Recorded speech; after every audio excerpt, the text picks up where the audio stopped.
Ready for another deep dive? Today, we're cracking open Allan Kardec's The Spirits book, Oh, an excellent choice. specifically Chapter 4, Earthly Joys and Sorrows. Kardec, used mediums to talk to spirits, Fascinating. and through them, he asked some seriously big questions about happiness and suffering. Yeah. This stuff we all deal with. It's like a cosmic take on the human experience. What strikes me about Kardec is he doesn't shy away from the tough stuff. Right. Loss, disappointment, even the fear of death, he tackles it all head on. And through this unique lens of spirit communication, too. Adds a whole other dimension to it, wouldn't you say? Definitely intriguing. So let's dive in. Kardec starts with a question I bet we've all pondered. Can we, truly achieve complete happiness here on Earth? The age-old question. Well, the spirit's answer might surprise you. Oh. They don't sugarcoat it. They basically say, no, not really. But, and here's a key, they explain that life on Earth, it's inherently about trials and, well, expiation. Expiation. You mean like working through past karma? Exactly. Learning lessons, evolving our souls. So in that context, we can aim for the most happiness possible, sure, but that pure, unadulterated bliss. That's reserved for, well, the spirit realm. makes sense. So it's not about chasing some impossible ideal of perfect happiness, Right. but about finding contentment, finding joy within, well, the limits of our earthly journey. You got it. That's actually kind of liberating when you think about it. Takes the pressure off a bit, doesn't it? It does, yeah. And it leads to another interesting question. What's our own role in all of this? In creating our happiness or unhappiness for that matter. Oh, that's a good one. The spirits, they suggest that a lot of our suffering is actually, well, self-inflicted, a consequence of straying from what they call God's law. So living out of alignment with our true nature, in a way, those universal principles of love and kindness and all that. Exactly. But of course, it's not always that simple, is it? Yeah, what about those times when life just throws you a curveball? Right. Those misfortunes that are completely out of our control, it seems. Well, here's where it gets even more interesting. Okay, I'm listening. The spirits, they acknowledge that, yeah, we don't always have control over external events. That's a given.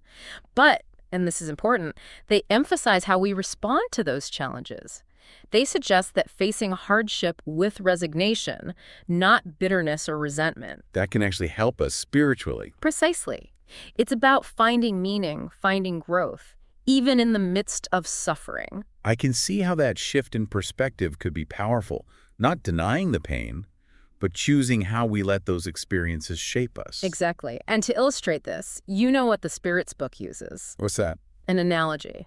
Imagine life as a stay at a, let's say, not-so-great inn. Okay, I'm picturing it. Are you going to spend your whole time fixated on the lumpy mattress, the creaky floorboards? Or, are you going to focus on making the most of your stay? Connecting with fellow travelers, enjoying the unique things about the place, that sort of thing. You got it. I like that. Really puts things in perspective. It's like saying, hey, this earthly experience, it might not be perfect, but it's temporary. Focus on what matters. Learn what you can. Don't sweat the small stuff. And on that note, let's talk about another source of sorrow Kardec explores. Oh, there's more. Oh, yeah. And this one's universal. The loss of loved ones. It touches every single one of us, and, well, it can be incredibly hard to navigate. It's true.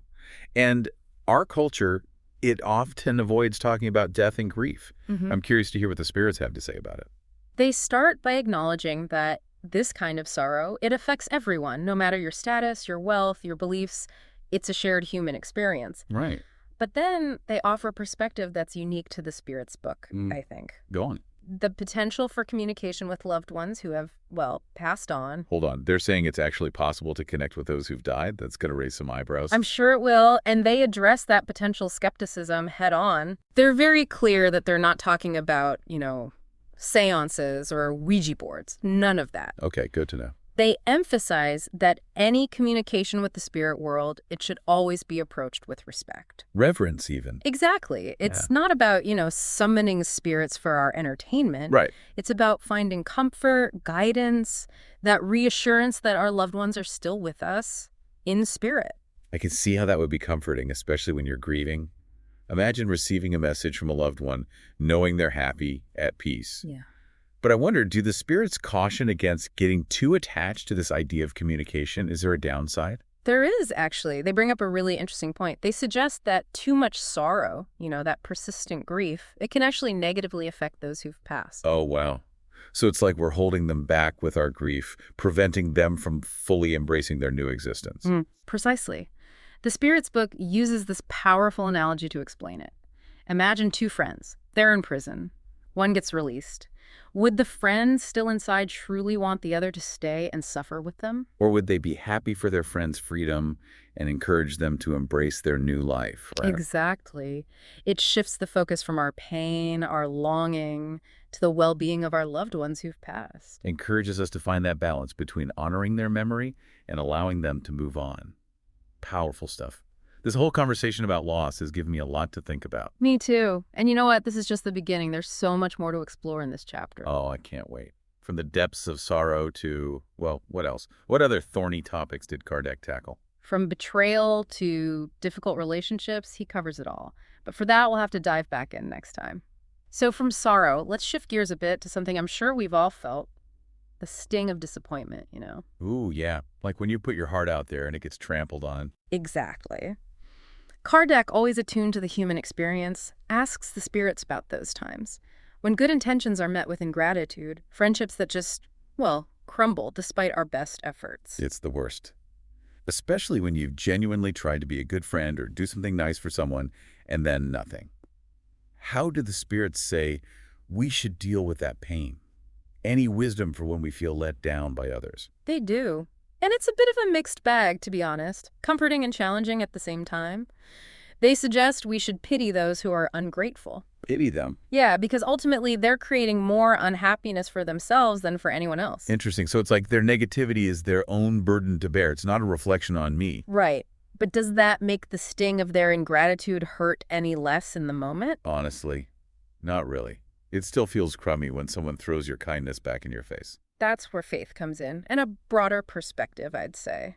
The spirits assure us that the good we do, never wasted. It might not be recognized or appreciated right now in this moment, but it creates these positive ripples, you know? Cosmic karma, kinda. Yeah, something like that. Ultimately, it benefits us, if not in this life, then in the next one. So trust that there's a bigger picture at play. A cosmic balance sheet where our good deeds aren't forgotten. Exactly. Okay, I can get behind that. But losing a friendship, that can be a real blow, a void in your life. Kardec asks us about that specifically. And the spirit's response, surprisingly practical. They say, if you realize someone was never truly worthy of your friendship in the first place, Their absence isn't really a loss at all. you got it. It just makes space for more authentic, fulfilling relationships to come into your life. True. It's easy to get caught up in that feeling of losing someone. But maybe it's more about recognizing that some relationships have simply run their course. Right, and that's okay. It's a chance to grow, to form new connections that align with who we are now. Speaking of difficult relationships, Kardec dives into those too. You know, the ones filled with tension, even animosity. Ooh, yeah, the tough ones. He's specifically asking about situations where people are, well, destined to live together, like families. Or, I guess in his time, arranged marriages were a big thing. Right. So how do the spirits say we navigate those kinds of relationships when there's so much friction? This is where it gets fascinating. They actually suggest these disharmonious unions, often a form of temporary punishment. Punishment, like Oh. karmic payback for past actions. That's the idea, a chance to work through old patterns, learn lessons about forgiveness, patience, all of that. Ooh, that's a pretty intense thought.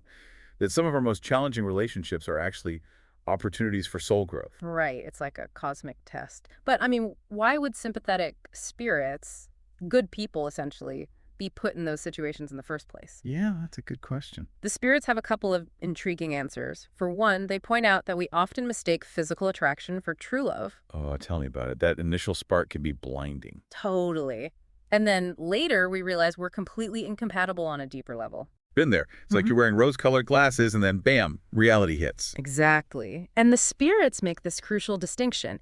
It's the spirit that truly loves, not the body. So that initial spark might just be physical desire. Right. But lasting love, true love, that's about a connection between souls. Makes you think about how we define love and compatibility, doesn't it? Is it Yeah. shared interests, or is it something much deeper, a connection beyond the physical? But what about those seemingly incompatible relationships? Do they ever evolve into something loving and supportive? The spirits actually offer a glimmer of hope. Oh, good. They say while some relationships might end in separation, others can blossom into love based on mutual respect, understanding, shared values. It's not always about the initial So fireworks. sometimes love grows slowly, like a garden you carefully tend over time. That's the idea. It's encouraging, isn't it? It is. Even in relationships that start out rocky, there's potential for growth, transformation. It's about choosing to see the other person's soul, their goodness, and nurturing that connection. But let's shift gears again, shall we? Kardec tackles another profound question. The fear of death. Ah, yes. The big one. Why are so many people consumed by it? Yeah. What is it about this inevitable transition that fills us with dread? It's a universal fear, wouldn't you say? It is. Even for those of us who believe in an afterlife, there's often that lingering unease. What do the spirits have to say about this primal fear?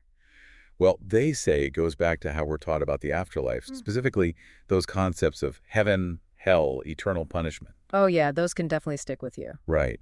They argue that these beliefs, often from childhood, create this deep anxiety about judgment, the possibility of suffering for our sins, all that. It's like we're conditioned to be afraid of what's next, even if we intellectually believe in, a loving God. Exactly. It's this subconscious fear that's hard to shake. And here's the thing, they say this fear can backfire. Instead of leading people towards a more spiritual life, it pushes them away from religion altogether. Because they're so scared of the potential consequences. Right. They might become atheists, materialists, cling to this world because they've rejected those traditional beliefs. So the fear itself becomes a barrier to faith. Exactly. It creates this existential dread, like this life is all there is, so we better hold on tight. But they contrast this with the perspective of the righteous, those who strive to live a good life. They're not afraid of death. They find solace in their faith. They don't fear the future. And there's this powerful quote in the Spirits book that gets at this. The Spirits say they have the assurance that in the world into which they will enter, they will not find anyone into whose eyes they will dread to look. Wow. It's like saying, if you live a good life, you have nothing to fear. Exactly. And this sets up Kardec's next question, which is, well, maybe the most challenging one he asks. Suicide. Is it ever justified? What happens to those who, choose to end their own lives? That's heavy stuff. It's a topic that's often taboo, and I appreciate Kardec's approach. Compassionate, but honest. Right. And the spirits, they don't hold back. Their response is clear.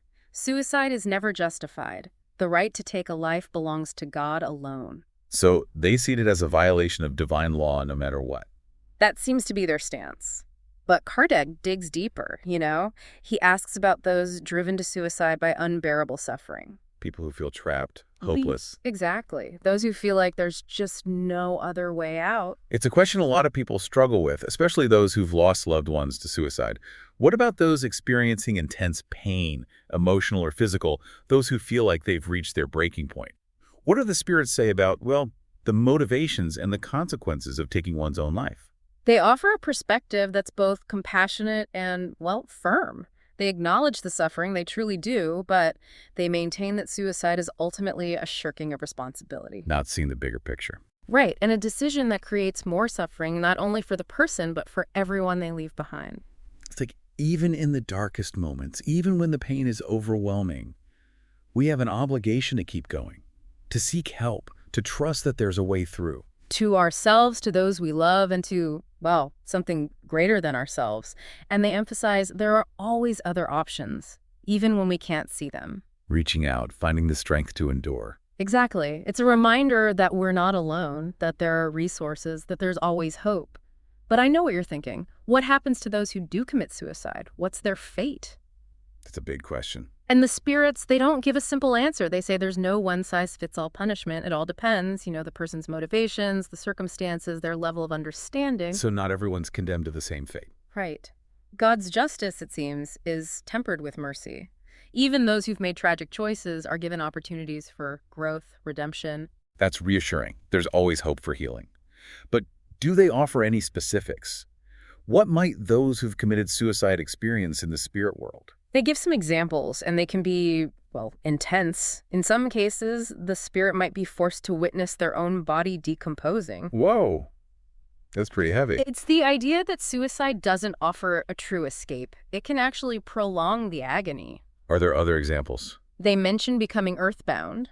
where the spirit is tied to this world, can't move on to the higher planes, Stuck in limbo. haunted by regret. And perhaps most commonly, they experience profound regret for the act. The realization that it didn't solve anything, just created more pain. Heartbreaking. It really highlights the importance of seeking help, finding ways to cope, remembering there's always another way forward. And the spirits leave us with this final thought. Suicide doesn't erase wrongdoing, it only compounds it. Our actions have consequences, even in the afterlife. And true healing requires facing those consequences, with courage and humility. Wow. This deep dive has been, well, intense, but so insightful. It's made me think about my own experiences with joy and sorrow, and I've definitely gained a new perspective on life's challenges. That's the power of the Spirit's book, isn't it?